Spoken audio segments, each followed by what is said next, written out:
Portions of Fish TV are sponsored in part by Toyota Truck, Never Quit, and Coffee Time, where coffee time is anytime. Well, we started off pretty good this morning. On third cast, I got one, not a big one, but we got one. I'll show the folks. And it's a start, but I think we're going to need bigger ones than this, Mark, if we're going to win this thing. Definitely. But it's early, you know, we got all day. Hopefully we'll replace this one with 5 more big ones. It's going to be a good day. Let's get at it.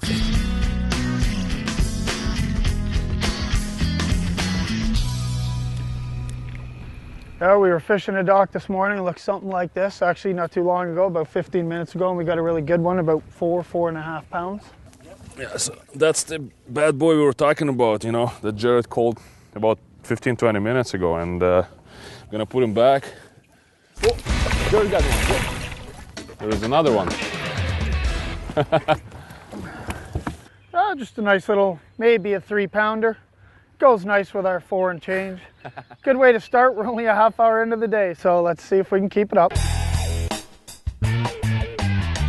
I think one of the biggest things when you're dock fishing is some of the guys do that's wrong, you want to try to avoid is actually banging into the docks with your boat or hitting it with your jig or whatever you used to be fishing that day. Because what happens is you end up spooking the fish. If you could present that bait very quietly underneath the dock, your odds are great at catching quality fish.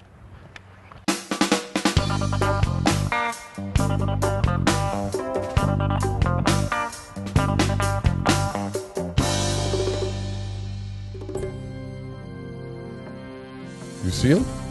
You see him? Come on, buddy. Catch him. Got him. He's got him. Oh, nice fish, too. You look at that. He sees the fish and catches it. Greg Ross, that a boy. Look at that, folks. Greg actually seen that fish. Threw in there, seen that fish, threw back at him and caught him. Good job. There we go.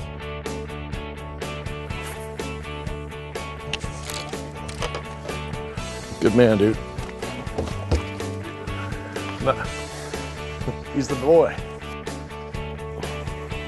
There you go, buddy. Gotta listen to him. He knows what's going on. He just keeps pointing. Hey, over here. And that's why he's a TV star. Oh, it ate my Cinco.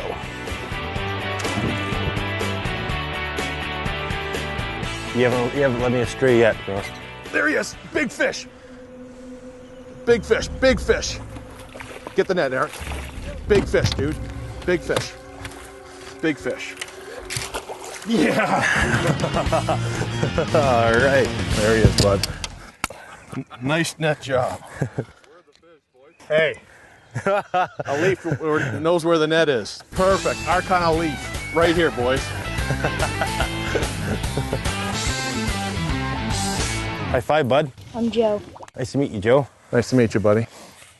Keeping out of trouble? Yep. There you go. Good stuff. You gotta wear that when you're fishing now. Yep. It's a lucky hat. Thanks for letting us fish your dock, buddy.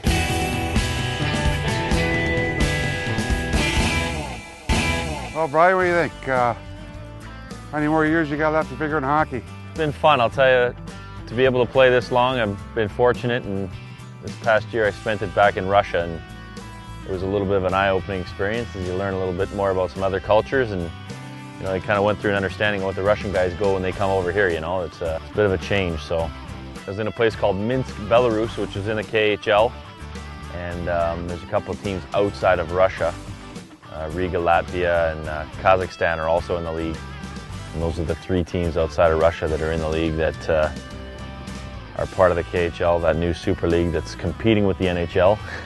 It's a very talented league, I got to say. That, you know, it's man, the skill there is truly amazing. You get some of these guys, a little different style of play, I'll tell you, than the NHL. But, not as physical a game, and it was definitely it was a fun year for me. Oh, on command, a rock bass. Look at this.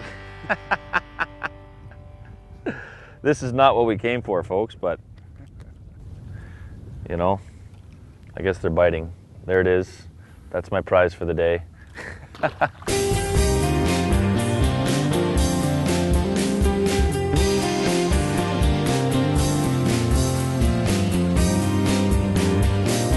is what we got so far. We're hoping to upgrade on this just a little bit.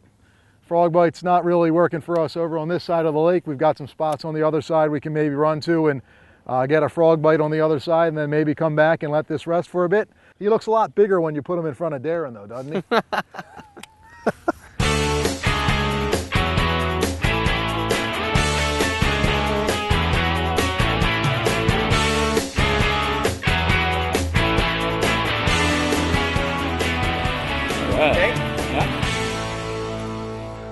It's really important in tournament fishing that we keep the fish alive. Number one, not just because that there's a penalty incurred and enforced by the tournament organizers, but we really want to protect the fishery. Tournament fishermen, tournament anglers, we really do care about the fishery. We know that these fish they're old and they're quite fragile. So, you know, with state-of-the-art live wells and additives that can be added to the live wells, it's really important to keep the fish alive. We have constantly rotating and bringing clean water in for these fish. It's really important. We all care about the fishery and we want it to be there for our kids and their kids. So off we go. One little trick I can tell you is fishing a spinnerbait with this type of pattern. The best little tip I can give you, as soon as it hits the water, I engage the reel and give it a quick jerk, and what that does is that any weed that might have got caught up in those blades, as soon as it hits the water, kind of gets ripped off. And then you just kind of slow roll it across the tops. Looks like a fleeting bait fish across the top, and up they come and get it.